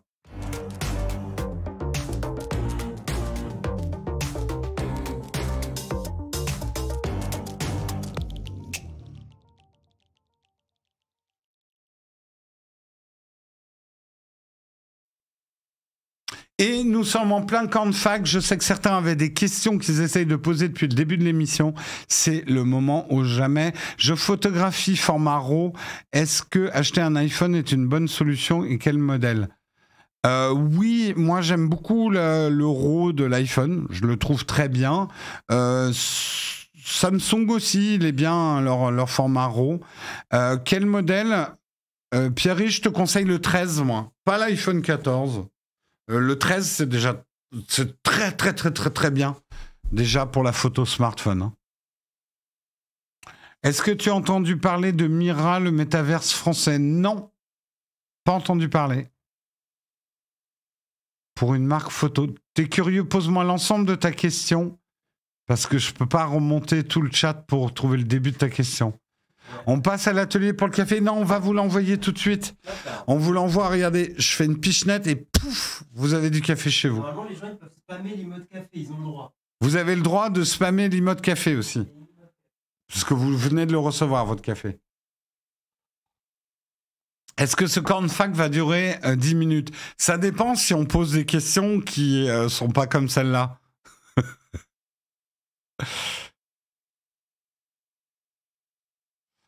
Tu penses quoi du Samsung Galaxy S22? Bah, que du bien, tu vois, notamment en photo. On avait fait le test sur la chaîne. Hein. Je peux rien vous dire sur le voyage au Japon parce que je suis tenu par NDA, Non-Disclosure Agreement. C'est un NDA très serré, là, pour le coup. Vous en saurez plus début janvier. N'essayez pas de me tirer les verres du nez parce que, parce que ça peut vous paraître rigolo. Si vous me faites cracher le morceau, si je lâche une info, les conséquences pourraient être très graves pour la chaîne. Donc, c'est pas quelque chose que vous voulez. Vous n'êtes pas des gens méchants. Sauf si vous êtes un hater. Donc, je veux bien répondre à des trucs sur le Japon, parce que j'en ai vécu en 2 jours, mais n'essayez pas de tirer les verres du nez. C'est pas cool. Konnichiwa, tout ça? Hein, les cornichons sont là? Et le petit gâteau? C'est terrible. Et les petits gâteaux? Les cornichons sont là, c'est vraiment terrible. C'est terrible. C'est terrible. Ça va, les gens? Bonjour à tous. Mais n'empêche, c'était mon moyen mnémotechnique. Hein. Parce que j'avais tendance à confondre konnichiwa et arigato. Arigato gozaimasu. Ouais, je comprends. Bah, c'est vrai que si t'as pas beaucoup... Un gâteau et une petite glace, c'était mon truc pour me souvenir de... En vrai, c'est drôle, tu as réussi à activer Siri sur ton iPad. Ouais. Voilà, c'est bien Un petit joué. gâteau, une petite glace. Salut Techni, salut tout le monde, comment ça va? Ouais, c'était la première fois que j'allais au Japon. Déjà levé Guillaume, mais oui. Oui, on a beaucoup de travail Mais aujourd'hui. je peux me lever tôt aussi, vous le voyez tous les jeudis. Ça va, je vous ai pas trop embêté sans Jérôme, vous avez supporté, ça va, vous le avez masque survécu. sur le coude, c'est un peu... Non, en fait, le masque Non. sur le coude, c'est, je trouve, une des manières les plus hygiéniques de le transporter. oui. Ouais. Pourquoi ça vous choque? Non, tout le monde fait ça. Ah, est-ce que t'es allé à Akihabara? C'est vrai, est-ce que tu y allais? Alors, je suis allé à tellement d'endroits. Ouais, mais que je tu t'en sais pas rappelles les noms, pas. moi. Je suis pas allé assez longtemps pour retenir les noms. C'est un quartier. Oui. C'est celui où il y a toutes les Les trucs. figurines, les machins. Oui, on ouais. y passait, oui. Ah, une question très très très importante d'Azetko. Pourquoi je dis iOS comme tu disais EOS? Comme si tu disais, tu sais, iOS. Je dis iOS tu dis ou iOS. Je crois que tu dis iOS. Oui, mais parce que iPhone. Moi, je me désabonne, hein, parce que je trouve ça absolument scandaleux que tu prononces mal. Faute de langage, ouais. Vous avez trouvé où votre jolie musique de générique? On nous l'a... Ah, alors, ouais, il y a deux choses. Celle du générique du mug, c'est une musique libre de droit. Chaque semaine, des gens nous disent on vous l'a volée. Non, Enfin, on l'a prise en catalogue libre. Elle n'est pas libre de droit, elle est tu achètes les droits. Oui, elle est achetable. Donc c'est normal que plein d'autres marques l'utilisent. Après, la musique d'attente, par contre, elle est à nous. On l'a fait composer. Ouais, exact. Oui, je dis iPhone et iOS. Moi, je suis scandalisé. iOS. Je suis complètement... Ça doit m'arriver de dire iOS aussi. Tu dois le dire, oui. Je sais pas. Vous savez, c'est les bizarreries de mon cerveau. J'en ai plein. Hein. C'est l'épée de cerveau. Ouais. Les cornichons. Je me désabonne de cette chaîne digitale non cryptée. Oleg a réussi à tuer la moitié du Il chat. a tué le game. Ouais. Tu as plein de cerveaux. Ah bah Jérôme, si vous saviez. Disons que j'ai des cerveaux compliqués parfois. Vous pensez quoi des entreprises technologiques aujourd'hui? C'est une très vaste question. Est-ce que tu peux préciser? On peut demander à ChatGPT de répondre à la question. Est-ce que vous pouvez me conseiller une bonne carte son? Ça existe encore, les cartes son? Oui, bah les cartes professionnelles. son. Oui, mais bien sûr, pour les professionnels. Moi, j'y connais rien. Non, moi non Les plus. cartes son, j'y connais rien, donc je voudrais pas te donner de mauvais conseils. On va renvoyer la patate chaude. Demande à Pepe Moi, Garcia. je pensais aux cartes son à l'époque où dans un PC, tu devais avoir oui, une carte vidéo et une carte Sound son. Blaster. Les Sound Blaster. Ouais. Moi, je suis arrivé justement à la fin de cette période-là où il y avait plus besoin de carte son. Focusrite, oui, c'est bien. Ok, Focusrite. Oui, moi je dis iPhone X au lieu d'iPhone 10. Bah oui, écoute, chacun son petit truc. La prochaine fac de Guillaume sera entièrement sur ChatGPT. Mais j'ai continué d'utiliser un peu ce week-end. Ton chat, il a pété? Mon chat, il a pété, ouais. Oh c'est mon moyen mémotechnique à moi de me rappeler. Le chat, il a pété. Et je suis impressionné. Tout le monde y va de sa ref, là, sur la carte son, manifestement. Ouais. Non, moi j'ai pas un bon souvenir à Inoon de MS-DOS et de Windows 3.1. Enfin, Windows 3.1 j'ai moins connu, mais MS-DOS... C'était l'époque où il fallait le moindre... tu sais, la mémoire vive. Si ton DOS prenait trop de place, tu pouvais pas lancer ton jeu, il fallait le driver de ta carte. J'ai connu la fin de ça, mais j'ai quand même connu où il fallait trouver la bonne formule pour lancer à la fois ton driver de carte graphique et que le jeu fonctionne. Ah, c'était horrible. C'est pas une super époque en réalité. Hein. C'était horrible. La musique d'attente, elle est pas reprise Electribe. Tu confonds avec le générique. Musique d'attente, ça m'étonnerait. Ou alors vraiment, envoie-nous un lien parce que c'est pas normal. Vous n'êtes pas saoulé des donneurs de leçons en prononciation? Non, si t'es saoulé par ce genre de truc, ne fais pas de contenu sur Internet. On est saoulé, mais on en rigole. Donc non, ça mais va. ça fait, entre guillemets, ça fait partie du métier. Oui. Mais oui, en fait, c'est... Enfin, c'est la rançon de la gloire. Ouais, non, mais c'est normal, c'est le jeu. C'est le jeu. Non, je le prends pas mal. Après, quelqu'un qui devient vraiment lourd avec ça, ou qui va te dire, c'est un scandale de parler comme ça, machin... Après, t'as envie de dire passe ton énergie à autre chose, mec. Après, ils ont les oreilles qui sifflent. Hein ils ont les oreilles qui sifflent. Hein, oui, ça c'est sûr qu'on les rate pas. Hein. Après, il nous a fait chier, lui. Vous avez le droit de nous dire un peu tout ce que vous voulez sous couvert d'anonymat sur Internet, mais alors je peux vous dire qu'on parle de vous. Sous couvert d'anonymat de notre côté. Nous, les lectures de commentaires, parfois c'est drôle. Ah ouais, des fois on se fait des petites... Des petits trucs. Est-ce que j'ai connu les disquettes? Oui, j'ai même connu... les floppies. Les disquettes souples. Ah oui. Avant les disquettes. Alors j'ai surtout connu les disquettes rigides. Oui. Mais je me souviens des floppies. J'en avais pas moi, mais j'avais un pote. Son père avait un Apple II. Ouais. Apple II. Oui, attention. Attention à la prononciation. Apple II. L'enfer. Et il y avait des floppies, je me souviens. Ce qui est très drôle, c'est que l'icône pour sauvegarder des fichiers, c'est rester la disquette, même aujourd'hui. C'est drôle qu'en ergonomie, la disquette soit restée la sauvegarde. Je trouve ça très cool. Bah, la disquette, ça a duré longtemps hein, quand même. Oui. Les disquettes rigides. Tu te rends compte, c'était 3 mégas. C'était combien de mégas? C'était rien du tout. Non, je sais plus combien c'est pas boomer, justement, c'est génération X. Les boomers, ils ont connu avant l'informatique. Rien que de mettre des lignes de commande pour faire des copies de fichiers, j'ai envie de mourir. Et pourtant, j'ai fait du dev, j'ai forcément fait du Linux. 1.44, ouais, c'est ça. Et mais j'avoue que moi, c'est vraiment pas un truc qui me fait rêver, la ligne de commande. J'avais des potes, ils étaient là, ouais, trop bien, vas-y, le terminal. Non, mais je me souviens, il y a des articles très sérieux. La souris fait perdre du temps. Une vraie personne qui utilise de l'informatique sait taper des lignes de code. Non, alors. Et on est plus rapide en ligne de code. Non, mais en fait, oui et non. Ça dépend de ton workflow. Dépend. Par contre, un vrai truc en dev que mon maître d'apprentissage m'avait appris, et en fait, je suis d'accord avec lui, c'est que si tu sais gérer tout ton éditeur de code au clavier, tu peux le faire, tu vas beaucoup plus vite. Non, mais c'est clair. Mais l'informatique ne doit pas être réservée aux informaticiens. Si, car c'est un truc de... Non. Il faut faire 10 ans sur les ordinateurs pour connaître.